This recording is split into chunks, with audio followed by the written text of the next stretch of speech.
Welcome to Fancounters. I'm Elizabeth. And I'm Nick. Today on the show, we have a very special guest, my co-host, Nick Bailey. Nick is an award-winning screenwriter who is recognized by the Los Angeles Screenplay Competition for his original script, Exaction. You may have seen his family-themed feature film, Diary of an Ex-Child Star, gasped in horror at his film, Zombie Doomsday, because you know how much I love horror films, or learned how to make a no-budget movie while watching another zombie flick. It was just a couple of years ago that Nick's web series, Life on Our Own, debuted on YouTube. So today, you're going to go behind the scenes to learn about these films, along with why he wanted to start a podcast in the first place, something I'm not really clear on myself. But anyway, let's talk to Nick today. It's going to be a great hour. Sure. I can hardly wait. Coming to you from nowhere near the entertainment capital of the world, this is Fancounters with Nick and Elizabeth on the PodFix network. There was this mob of people, and they're screaming my name. Crazy fans. Stop following me. Don't come around my house. If you do, the cops are going to be at yours. If I'm having dinner with my wife, don't sit down at my table. Don't follow me into the bathroom. I continually will get stopped. Can I take a picture? We're going to, oh my God. I think this guy wants to fight me. Ended up being a fan. I'm the only one that's ever been on Sam Jackson and lived to tell about it. That's why we call it Fancounters. I don't think you're going to last on the air very long. Nick, welcome to Fancounters. Well, thank you for having me. I have never been on this show before. Yeah, well, I didn't really see a choice. It was on my script table, so this is apparently what we're doing. So, look, people need to hear about the life of an independent filmmaker. They do, actually. You have a really quite remarkable story. Well, I've got good stories for these questions that I wrote. So your film career started exactly 11 years ago this month, right? When you were living in Cleveland? Right. So I was in 4-H as a kid, and there was this group called the Drama Company, Wisconsin State 4-H Drama Company. It was a thing you had to audition for, and you had to be picked. And I was in it for like 4 years. And we did this every year we would write our own play. So that we did one, and it was called Friends. And we performed the play, and I thought it was really touching and moving, and it was this family-oriented thing, and I thought it needs more life than just being put on for an audience once. So I wanted to make a film out of it. And so I went to Craigslist, and the guy that I met up with liked the script, but it was very complicated. It had flashbacks to the characters' younger selves. The other thing is theater scripts don't always make great movies because they really have to be rewritten for the screen, and I had no idea how to do that. It was everyone's first film, and it was quite complicated. Wait, you went to Craigslist to find someone? At the time, that was the way to, they have the TV film media category. So okay, that just sounds a little spooky to me. But anyway, you get this guy off of Craigslist. I did. Which I find a little scary. And you've never written a movie before, right? So you just decide that this is what the two of you are going to do. Well, yes, because I had no idea how to even format a script. So I met this guy, Don, who had actually his big claim to fame was he was a PA on the Tim Allen, Jamie Lee Curtis movie, Christmas with the Cranks. Remember that one? I know of it, yes. Okay, well, it was very good. So he thought that this was a project he could get into. He decided he would take the original script and rewrite it for the screen. So I didn't have to do any of that. I just had to kind of approve what he had put together. And he kept most of the same bones of the script in and just jazzed it up. Okay, so what kind of budget did you guys have to film this movie? That was the challenging part because we didn't have any financiers or anything. And obviously most people making an independent movie don't have any backing behind them. So I kind of budgeted like $1,200 to make a movie. I thought I could make that happen. Really? Okay. Thought we could make it happen. So wait a minute. How long did it take you to shoot this movie? It was about 4 or 5 weekends, essentially about 12 production days. The budget was basically spent on food to keep everybody fed and run to Taco Bell and that kind of thing. Yeah, because you can get a lot of tacos for $1. Exactly. Well, you can. You can feed a lot of people for, $25. Okay, does this film have a name? Yes. We called it Tomorrow for $1. And it was called Best Friends when we put it out as a play. But Tomorrow for $1 is actually a line in the movie. Okay, so what exactly is Tomorrow for $1 about? So it's 4 high school friends who graduated, and they're spending one last night together before they leave for college. So they're throwing a party, and a lot of craziness ensues. So hit me with the highlights. Why do you think our listeners should check out this film? So normally independent, no-budget movies are garbage. I admit that. They take too long to get going. They're very artsy. They aren't very funny, and they have bad production value. Well, this film, I feel, doesn't have 3/4 of those issues. Okay, one of them it does. Our film starts very fast. Well, okay, old-style movies have these huge, long credit rolls at the beginning. Right. Nowadays, I love it because movies just start, which is what we did not do. So after you get past the 3.5-minute opening credits, it's very fast, okay? It's not artsy at all.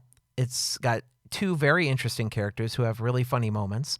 But the problem that we lacked is production value. It could be vastly improved. But this was 2008, Elizabeth. So high-end cameras that I had for my business, they weren't even high definition yet.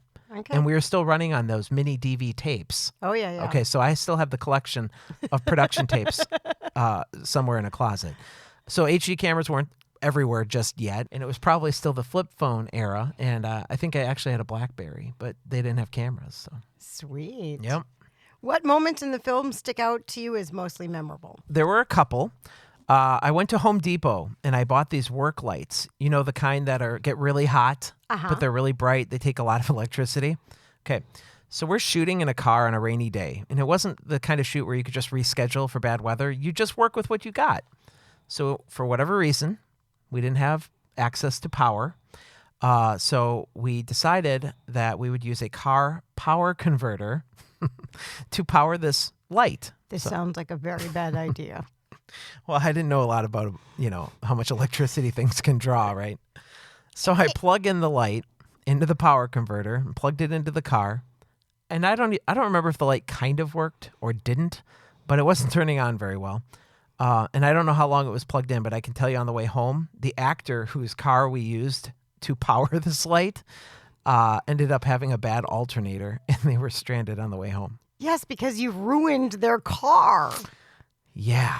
Nice. I felt really guilty. I was kind of worried he was going to make me pay for it because, and I probably should have. He didn't make me pay for it, though. That was very nice of them. You should send him some brandy or something. I should send him $400 right out of the blue and be like, what's this for? Remember 10 years ago. But anyway, our movie budget probably would have doubled if I would have had to pay for that car repair. So, okay. Justin, I'm really sorry about that. So what happened to the movie? Where'd it go? I have more to say, actually. Oh, carry on. The other thing I wanted to tell you about Tomorrow for $1 is that the original script was family friendly. But you know me. I wanted to keep it that way, right? Right. But to make people watch it, Don felt we needed to throw in a couple of swears. I said no F-bombs, not going there, because I wanted to be able to watch this with my family and not be like, okay. But then he throws in some sexual conversation into the script. Well, they are high schoolers. Right. I know, but I just, the play was family-friendly show, so I understand that. I was uncomfortable with that. But there is a gas station scene where one of the high school seniors' kid brother goes in to buy beer from the clerk. This clerk probably ended up on the show To Catch a Predator in the future. The character, not the actor. So that was a very funny scene in the movie. But again, with that conversation where it's not one that I'll show my kids until they're in high school? Yes. Okay. Yes. And then we had actually a former pro wrestler, like WWE wrestling, where they have like a character and they're all, hopped up, and he looked like he was on steroids. So we got him to do this role, and that was actually the guy's car who I ruined. But just some funny things in the movie. We had how celery comes in huge stalks? Uh-huh. We have him dipping the whole celery in the peanut butter and eating it on camera. So there are funny scenes in the movie. Oh, that sounds delicious. I'm a little hungry. So what happened to the film? Did it go anywhere? It did. It was actually an official selection at the Independent Features Film Festival in New York City. It was screened at the Tribeca Theater. Ooh, fun. So that was pretty cool. I love the Tribeca Film Festival. Well, it wasn't at that festival, though. Just at that theater. Right. Got it. Right. So Kathy and I, along with some of the cast, I have to admit this, we were the only ones in the theater. Nobody came to see our movie. Oh, shucks. But it was neat to have our first film play in front of a crowd, even if it was just us. But it debuted in New York City, and how many people can say that? Well, and it's on the big screen. It's not like I'm watching a DVD at home in my car or something. It just wasn't a well-attended festival. Yeah. And we were early in the morning. It was like a 9 a.m. screening or something. So that's what happened. So you get this film released, and it's 2009. Now what? Well, making that film, I had some hunger to make more films. Since Don wrote and directed it, I just felt like I wanted to be able to do that myself. But I wished I didn't have to pay $1,000 every time I wanted to make a movie. But I was seeing that I might have had some potential, if not as a filmmaker, as a producer, because I produced the crap out of that movie. So I started making some short films. And to most people, short films are what? When you hear short film, what do you think? Well, I do originally think cartoon, but then Yeah, but how many minutes? less than 10, 15 times. Okay, great. That's what I thought. But not for me. My short films were 30 minutes long. Yeah, that's not a short film, honey. That's a TV series. I didn't really learn how to write short scripts yet or tell a story in a short amount of time. It was a skill that I just didn't get. So I'm writing projects and I'm making them. I think I did about 3 or 4. One of them was about a girl whose parents were ignoring her, so she decides to kill herself. Oh my gosh, that's not family friendly. What were you thinking? It was a mystery because it looked like the boyfriend might have done it. So it was a kind of whodunit thing. In 30 minutes? Yeah. Huh. Okay. I'll lend it to you. The next one was about a talking radio who takes over a guy's car and makes him drive into an oncoming train. Why are all these so dark? You're kind of an upbeat, positive kind of guy. What's up with this morbid theme? It was like a tribute to Hitchcock, that one was. Huh. Okay. Yeah. So there was a couple more, but yeah, that was the gist of that. Huh. So in 2009, didn't you also move to Maryland after your beautiful wife graduated from grad school? Yeah. We decided we were going to plant roots in Maryland because we didn't really, we could have come back here to Wisconsin, but we were interested in her pursuits as well. Because she's a rocket Well, scientist. she had a job at NASA, so we had to go there. I know. She's so darn smart. So I transferred with the hotel company I was working for at the time. Everything really seemed great, except one thing. It's very hard to get to know people in a new city. And for me, that wasn't an easy thing to figure out. So when I made a film in Cleveland, that allowed me to find some friends. So I wrote a screenplay. It was called Leaving Hollywood. And it was about a very famous TV star who's taken back to her hometown by her parents to live a normal life at the height of her career. And then it follows what happens to her on this journey. So did it work? Did you get any new friends? It did. I got to work with some amazing people. They became friends. I got to hang out with them. A couple of them have been on this show, actually, and because they've gone on to bigger and better things. As an example of a friend who is also in the business, I have on the phone a very special guest. Okay. All right, so this is one of my Maryland friends, Larry. Larry, how are you? I'm good, thank you. Wonderful. I have a pen with a flashlight shining in her face. Okay, so thank you for joining us. I wanted you to tell a story that could be its own movie. You moved to Los Angeles, and you thought that after us making films, you were going to go into the business yourself, so you sought out, or somebody sought you out. Talk to me about this experience you had making a film. Yeah, what happened? Okay, well, of course, I went out there with no job whatsoever, and I looked on Craigslist. There we go again. What is it with you people and Craigslist? Don't you know those people are just stalkers? Yeah, well, that's where I was a big sucker. Trust me, okay? So I look on Craigslist, and this caught my eye. They're looking for a PA, production assistant. Well, that's kind of where I started with the movies here as a production assistant. And so I answered the ad, and I went for an interview. We talked for about, I would say, almost 3 hours. And after the 3 hours, and I told him all my experience and editing and filming and all the stuff I've been doing back here in Maryland, he said, well, you're probably more than a production assistant. How do you handle a camera? I said, I handle a camera very well. Yeah. He said, well, let's make you like a DP. I said, okay. I wasn't the only one. I was That was the other one. It was like 2 of us shooting. Okay. And I really enjoy being director of photography because it's my thing. So we started shooting. We did some auditions and some interviews, and it seemed like a really sound thing for a movie. The movie is about drugs and alcohol and guns and just a whole bunch of stuff. So you saw the script.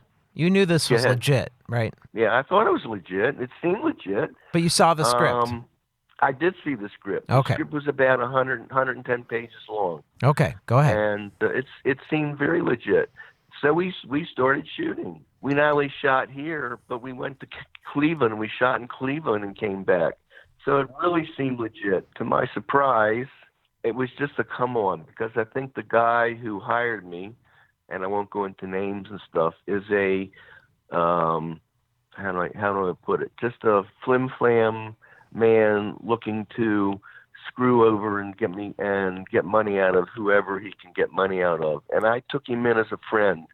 And if you're my friend, I believe 100% that whatever I tell you is in confidence, and we go from there.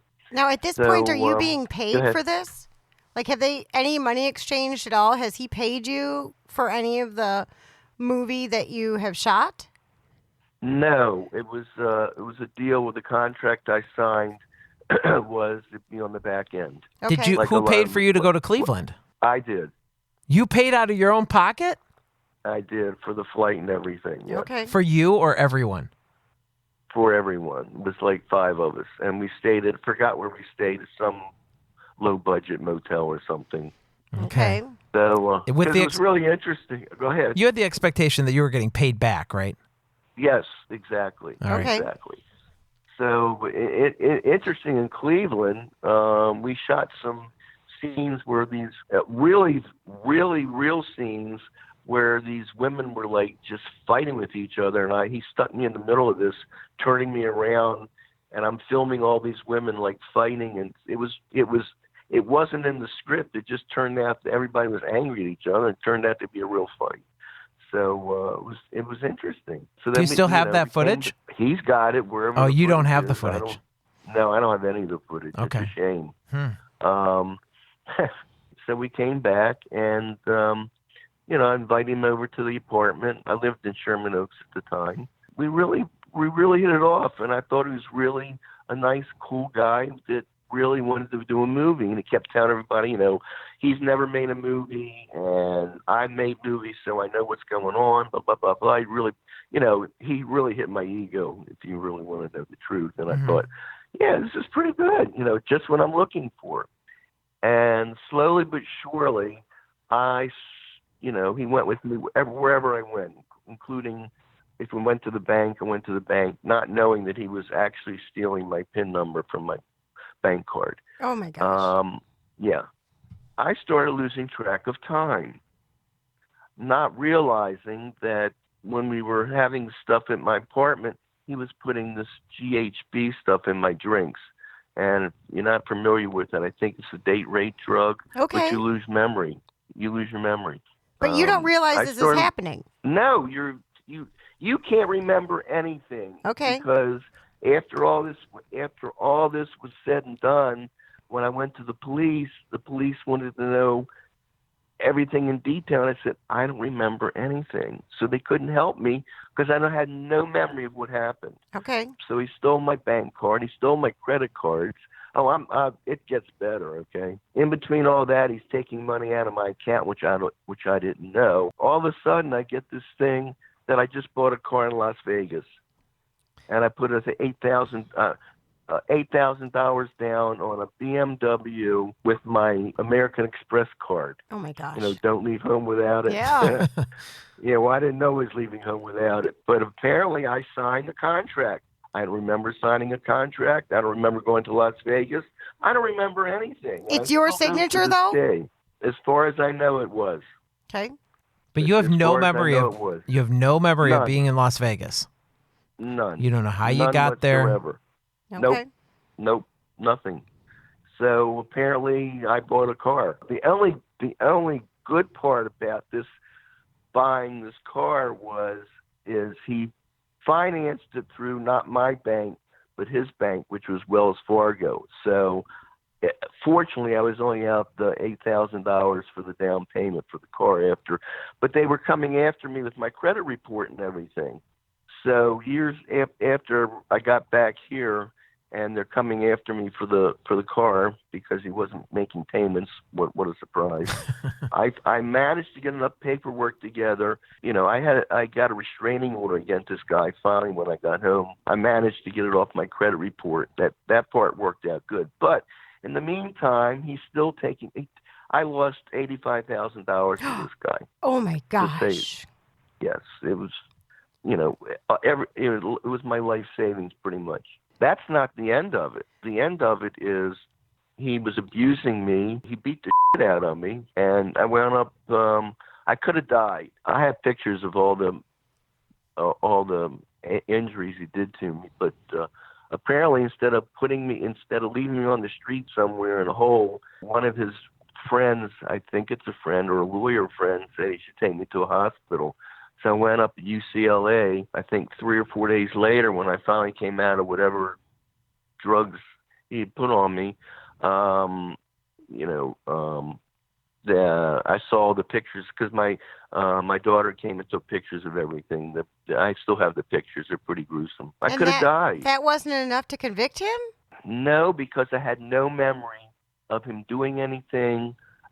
When I went, it's funny, but the police in Los Angeles don't care about white collar crime, and because I can't prove anything that he beat me up, he said I fell down some steps in my apartment. Well, my apartment was a first floor apartment, so how do you fall down steps with a first floor apartment? Mm-hmm. Okay, yep. There were no steps. You just walk into the place. And after that, I wound up in a rehab for 3 weeks because I couldn't walk. I totally lost my balance. It was really scary. When you lose 3 months of your life and don't remember anything, now I understand how these drugs work on people and how people don't remember anything. And if you haven't been through what I've been through, you say, I can't possibly be that way. But Believe me, when you lose 3 months of your life and all that money, he also took my car for joy rides and stuff. I had a Corvette at the time. I knew he took the car because when I had my car in certain positions, I know where everything is, and I got in it when I was finally better and realized it was all he was using it because all my settings were wrong. Mm-hmm. Well, he had also entered your apartment and stole all your camera equipment and stuff too. Yes. It was a nightmare. And then they were afraid that he was going to maybe kill me or something because I kept going to the police. So my family wanted me to get out of there once I got out of rehab, to get out of L.A. and get back to Maryland like ASAP. Now I did. They found the car in Ohio. The BMW. Supposedly that put the down payment on. He got arrested and they impounded the car. They finally got the car back that didn't belong to him. There was a state police guy who got on the case, and I explained to him what happened, and he said, "Will I come to Ohio and testify?" I said, "Absolutely," but it never got to that point. So I'm sure that I'm not the first one that he's flim-flammed and gotten money out of, and I'm sure he's doing it to other people if he's not in jail. And what I found out later, and maybe everybody should think about when you're going to go for an interview, interview the people who are interviewing and do a background check because apparently he's got a history of being in jail and stuff. Yeah, so, and certainly not somebody you would have gotten involved in had you known that. I wouldn't have associated with him whatsoever. No. So what happened to the BMW? They finally got it back to the dealer in Las Vegas, as far as I know, after it was impounded. Okay. But you recouped no money from what you put down.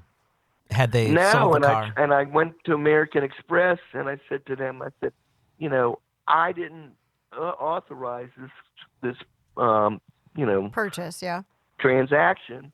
And the guy at the car place said, I was there. I signed for it. I did it. So I had to pay them back. I had to pay my other credit cards back that he was buying stuff with. So, like I said, when push came to shove, not only losing all my bank account money, but with the money I had to pay back was almost about $30,000 in credit card fees. Oh my gosh. The total came to about $85,000 that I lost, and I'll never recoup it. And so, when did this it's happen? Scary. Let's see. I'm trying like to 5 think. years ago, When was right? I out there? Right after, I guess, we finished our movies, right? Yeah, you moved out Something there like about that. 2011, 2012, something like that. Yeah, maybe 2011, 2012. And yeah. none of these places he purchased anything have video cameras? I have no idea. That would have been the first you thing lose I would your- have thought of. I would have been like, okay, so here's a charge for this. Yeah, I car would have wanted to dealership. see I want to see that the car footage. dealership and see that I purchased it and not, how am I Well, acting? the car dealership said I was there, and I did sign for it. Yeah, I still would have wanted to see So some I don't- footage. They've got security Yeah. cameras.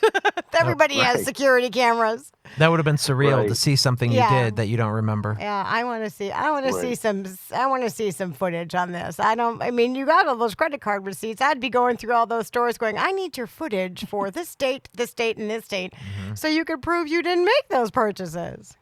Well, Right, and you right. may have, but it it didn't. was- It didn't happen. Yeah. So What a bummer. it's a story out of a nightmare. It's you can't think it can happen to you, but oh my God, it did. What So a- you're writing the book now, or what? Yeah, you're making the cautionary No. tale. No, This is not his writing a cautionary book. tale. But I will say the saving grace in all of this is because I have no memory of what happened. I have no recurrent dreams about anything that happened out there. That's good. It's like to me in my brain, it Never happened, happened. but it never happened. If Right. that makes any sense Yeah. whatsoever. Well, that's the only blessing to come out of this horror story. Right. Oh my gosh, Right. Larry, that's awful. I was a mess. Trust me. I think back and all the stuff that could have happened when I have no memory. I mean, other things I thought I could be dead. I could be in the street somewhere, or he could have made a crime and made me, part of that. Who Mhm. knows what it could happen when you don't have any memory of what's Right. going on. So, Oh, that's awful. the only, like I said, the only gracing part of this is I'm only out money. I'm not out anything else. No police were, Yeah. I didn't do anything criminal as far as I know, except he just wanted money. Yeah. And, he was very good at what he did, and he really sucked me into it. I would just say, yes, be careful on Craigslist, and if you ever go for something, I would interview and do a background check on anybody you're going to be doing business with, because it can happen to you, which is really a shame. That is too bad. We're so sorry. Well, thanks for joining us Fine. to share your story. I appreciate you coming on. No problem. Anytime. You got a good heart, That's buddy. that's my nightmare story. There you go. So, Leaving Hollywood was a film where you developed it into a pilot with Beverly Mitchell from Seventh Heaven. How did that relationship come about? Well, I don't know that I would call it a relationship, but while making the film, one of our biggest fans was that I had was a guy named Tom. Tom was excited about the project from the moment he auditioned for it. He told me that even if he didn't get a part, he wanted to be a part of the project, which was pretty cool. He wanted to help me produce it, get locations, whatever I needed. So Tom's a really good friend. He's since vanished a little bit, but he was a great friend. And anyway, so Tom and I thought that this movie concept would make a great TV show for like CW or Nickelodeon or something like that.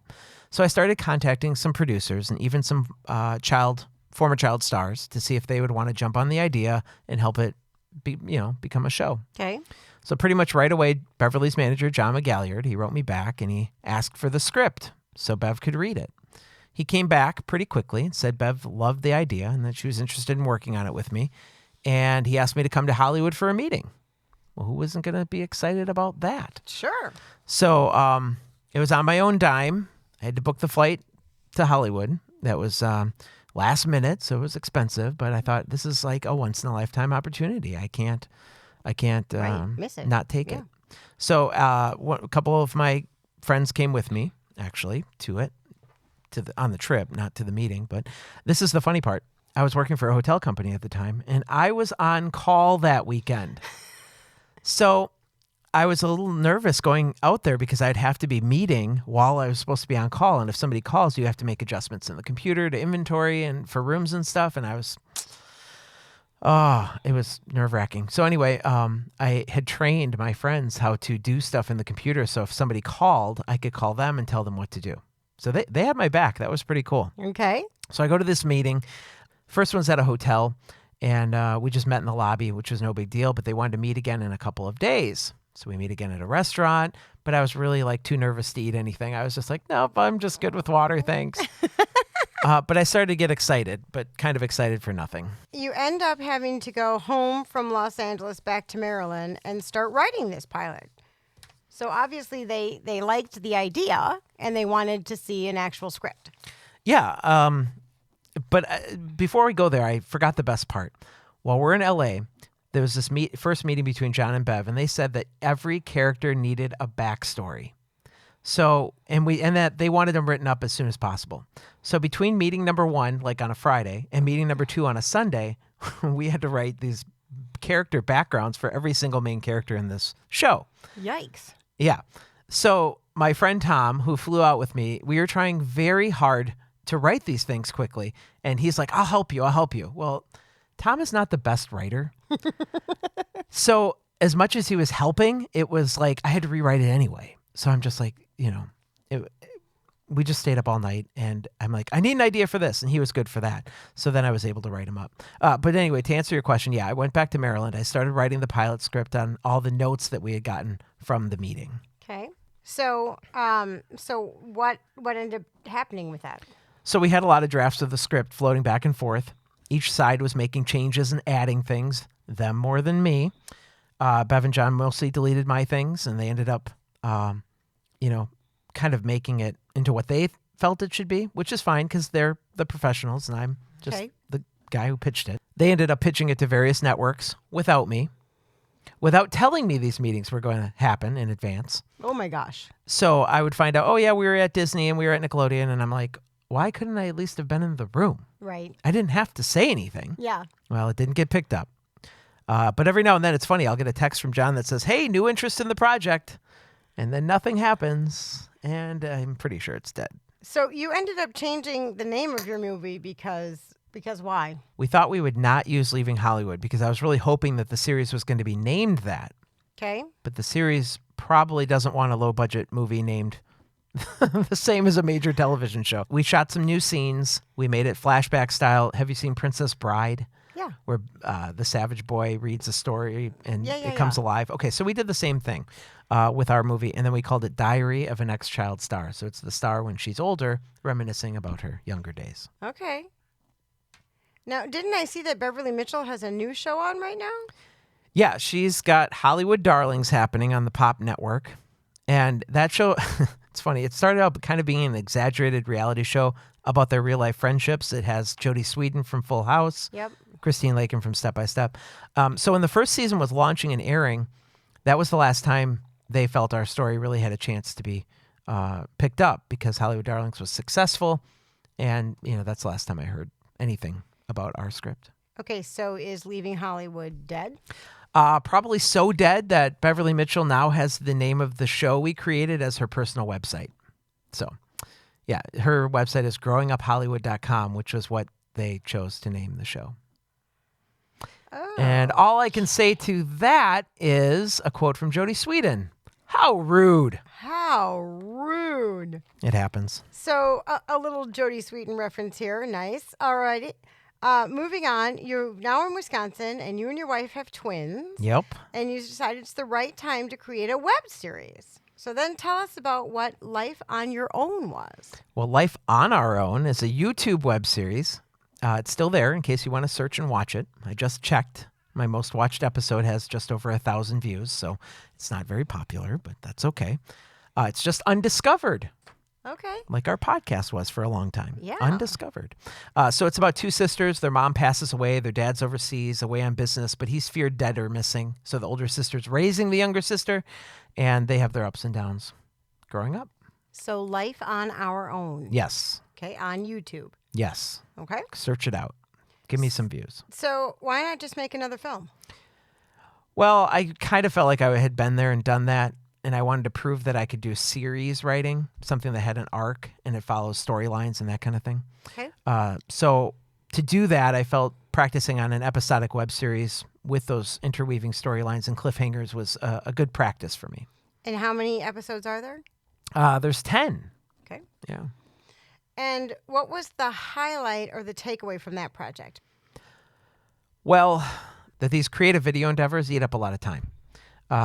The podcast takes a lot of time, but seriously, writing, casting, scheduling, shooting, editing, exporting, uploading, and promoting really took a long time. It wasn't just the series that we had going. We also, I created actor commentaries of the episodes, outtakes, and, I put all that stuff together. So I'm kind of a team of one, and sometimes I'm really not my best business partner. Okay. Kind of like now, because my real job has kicked in. And I used to do so much promotion on this podcast. Remember, I would tell you, I would at least go to 5 or 10 places a day. Yeah. Yeah. Well, lately I've barely had enough time to edit the episodes and get them uploaded in time. So. Right. Now, also, in between there, I believe it was just last year, weren't you doing combat theater? Well, I did some bouts of combat theater, yeah. And we talked about that on the podcast, but where I would do a 24-hour film or a play where I would write the script overnight and then they would perform it the next day. Yeah, that's I'm going to do it again in August. That's fast turnover. Holy cow, holy cow. So late last year, I get a call from you to meet with you about doing a podcast. Where did that idea come from? Well, I just learned about podcasts. Like, we launched our podcast in September. I probably learned about them in August. I had no idea what they were all about. So I found this podcast, and I've never told anybody this, but it's the worst ever podcast. Right. Not in quality. That's what it's called. Right. And actually, Christine Lakin is the host of that show. Right. We talked about it when we first met. Okay, right. All right. I wasn't sure if I had told you that. Well, she interviews celebrities about their worst moments. Yes. All right. And her doing that podcast reminded me of something that happened to me when I was a kid. Okay. So in the 90s, there was this one of the very first internet services. Let's take you all the way back. Was Prodigy. Do you know what that is? The name sounds familiar, but I couldn't tell you what it was. Okay. So Prodigy was this dial-up internet connection that had like its own service. It was kind of an all-inclusive community where it had bulletin boards and chats and stuff like that. So this was like the first ever internet thing. And I had joined a step-by-step fan club. And I'm like, what, 12 or 13 years old? Okay. So I joined this fan club for Step by Step, and as we work through it, like, I'm really active in it. I'm commenting on a lot of posts and whatnot, and all of a sudden, the group organizers were looking for new people to take over the group. Well, I wanted to have the group. So me and this other person that I had gotten to know really well, actually was a pen pal for like 10 years. That's another story I could tell you with what happened with that when we finally met after 10 years. But anyway, she and I started to moderate this little step-by-step fan group. Okay. Well, in the process of this, we had connected with this guy named Ron Byrne. Josh Byrne was on Step by Step. He was the youngest son. Okay. Okay. So we were really excited that the dad of a cast member was interacting with us in this group. Okay. So my friend Piper, who I ran the group with, had a huge crush on Brandon Call, who is the older brother on the show. And I obviously had my childhood crush of Christine Lakin. So we're writing back and forth, and she's in California. So he was getting her into tapings and meetings with the cast and all this stuff. So he actually had given, like, I mailed a letter to her and she took it to Christine Lakin, and I thought that was the coolest thing. So that was my fan encounter with her. She's got a podcast. I thought, this all makes sense. Let me start a podcast. We'll interview celebrities about their fan encounters. Maybe we'll get her on the show. I can share my encounter with her. Thought it'd be very special. But unfortunately, Christine, you have not written me back. How rude. Well, and now I find out with Hollywood Darlings and all this stuff, Christine Lakin and Beverly Mitchell are like best friends. Right. You got to get back in there. So I don't know. So Christine, if you're listening, I want to have you on the show to talk about this with you, but if not, that's okay. So that's why we started a podcast, kind of in tribute of the Worst Ever podcast, which I still listen to. I love it. And I didn't mention her co-host, Alaa Khaled, who is DJ Khaled's brother. All right, then. Do you know who DJ Khaled is? No. Moving on. He's a very famous, DJ, sung person. Okay, then. Yeah. So you mentioned earlier that some of the people you worked with have gone on to do bigger and bigger things, and we have had some of them on the podcast. So Right. let's talk a little bit about them. Well, yeah. So, we do know that John Ruckman was in Law and Order and other shows like that. Johnny Alonso, we had on the show. He's done pretty much every an appearance on a lot of different TV shows. But ones I haven't talked about. So remember I told you about that gas station scene with the little brother who goes in to buy beer? So his name, the actor of the little brother, was Paul Passarell. And he went on to star on Greek on Fox. Oh. So he did that, but he hasn't done anything since. And then from Diary of an Ex-Child Star, there's this guy named Octavius Johnson who starred on Ray Donovan. He was Ray's daughter's boyfriend. So he was on a lot because Ray Donovan did not like the fact that his daughter had a boyfriend. And it was an interracial thing because he's black, she was white. And he thought that he was real ghetto and didn't want him hanging around his daughter. So that was kind of cool. Octavius also was on NCIS, Scorpion, and was in the film with Jamie Foxx called Sleepless. Right. So I've worked with people before they got to the next level. Okay. Yeah. So what's the weirdest project you've ever worked on? Okay. This is a project called Teen Paranormal. My friend Tom was really big into these ghost hunting shows. Okay. Because that's right up my alley. I know, right? So we got in touch with this paranormal group in Virginia, and they had some kids that they felt were mediums. Okay. That spirits could communicate with these kids. How old are these kids? Oh, like 15, 14, Okay. 16, something like that. Not like 3 or 5. No. Okay. Teenagers. Yeah, so Okay. that's why it's Teen Paranormal. Okay. So we taped a pilot for the show because we were going to pitch it to like National Geographic or Discovery Channel or something like that. Sci-fi, whatever. So we went to the place where John Wilkes Booth was killed after he fled D.C. following shooting Lincoln. Okay. It's a little farm. It's now a national landmark. And we got in there to do this ghost hunting thing with these teen mediums. So these teen mediums claim throughout our experience, which I all have on film, I would be happy to share the video. We're going to talk about that in a little bit. I may pass, but go ahead. They claim they helped some soldiers cross over that were stuck since that time period in this place. That's like the 18-something. Yes. So here's what happened with the project. We used, if you've seen Diary of an Ex-Child Star, if you haven't, you should. You should buy it on Amazon and help me out, and I'll sign a copy for you if you want. Jessica Ilko was a very religious young lady. She starred in that movie.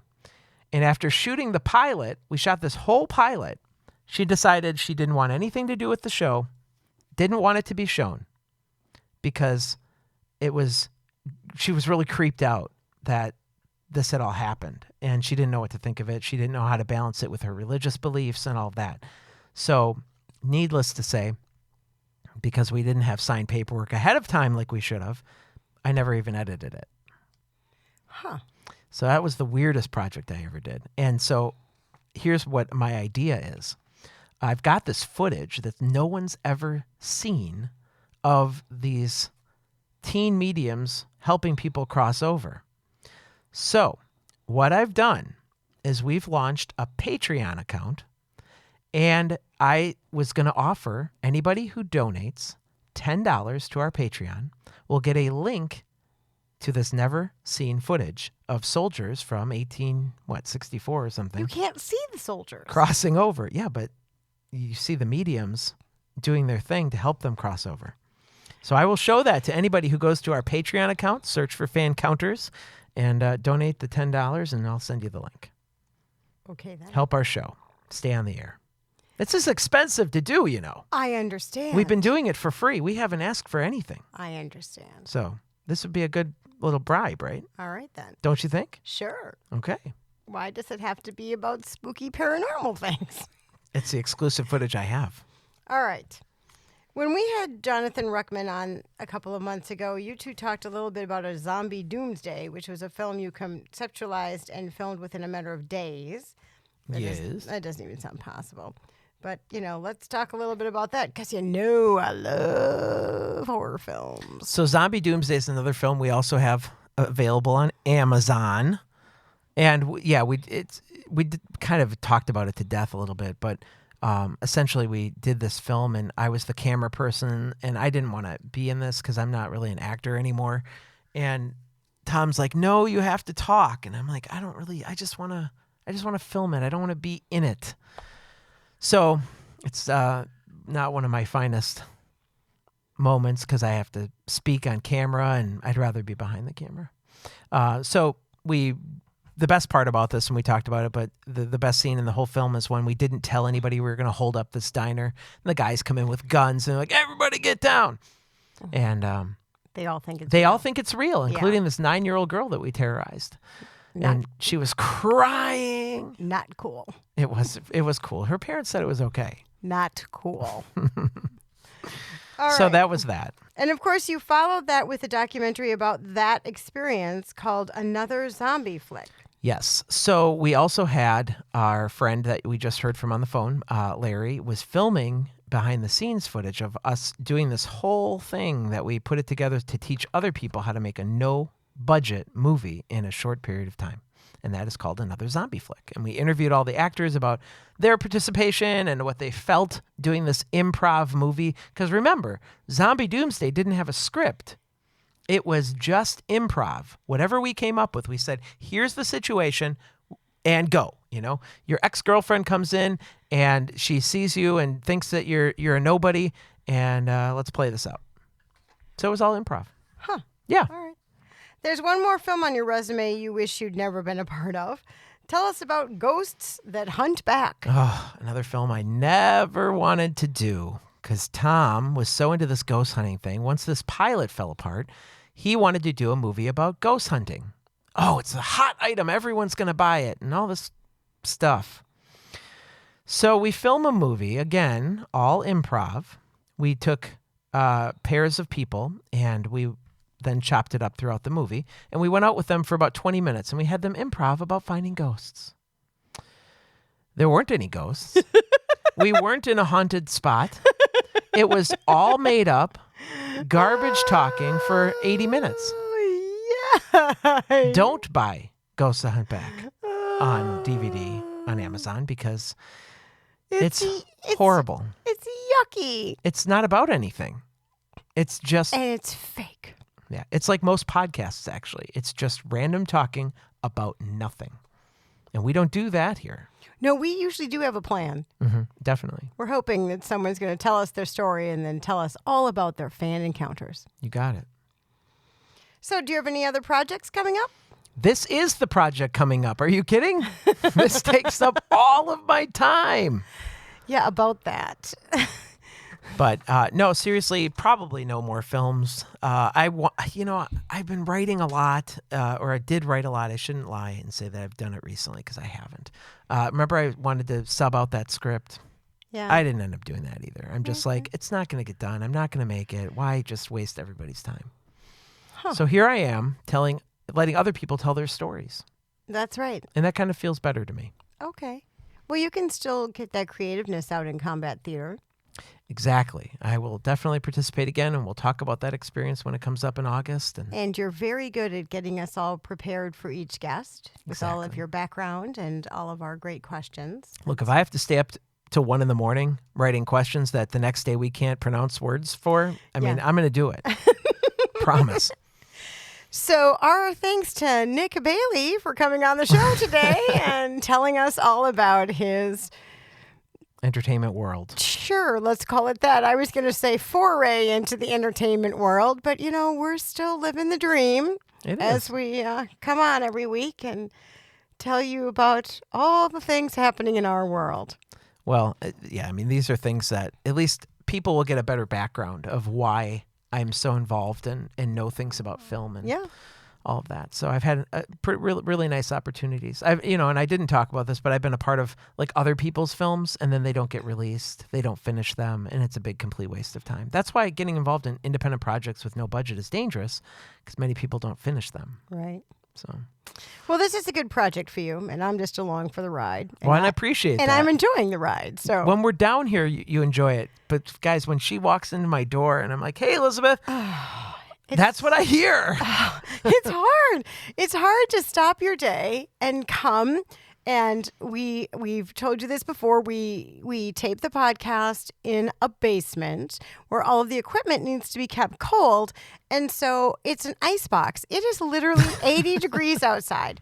I am wearing a scarf, a long sleeve shirt, a sweatshirt, pants, and a blanket. Please keep in mind it is 80 degrees outside. And then when I leave here, I have to take off like 5 layers of clothes before I get into the car or I'll roast to death.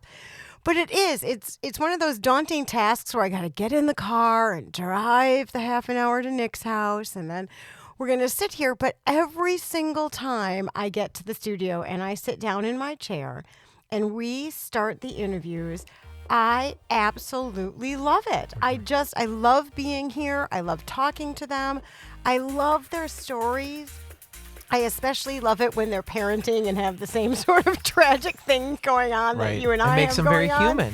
Yeah, and I absolutely adore doing the podcast.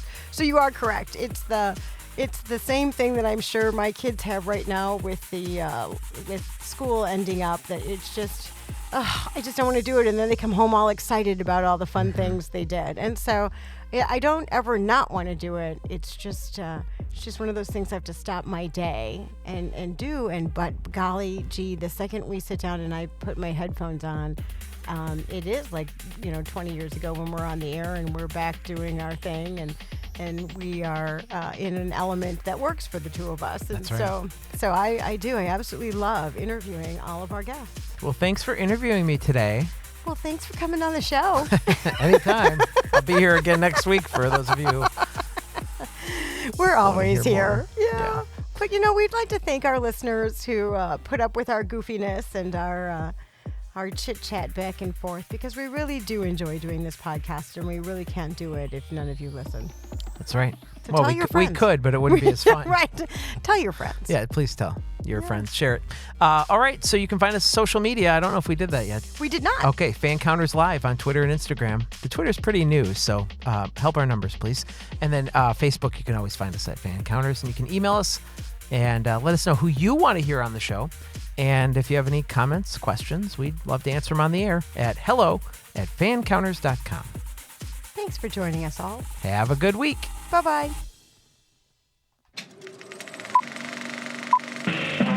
This was a podcast from the PodFix Network. You can check out more shows like it at podfixnetwork.com.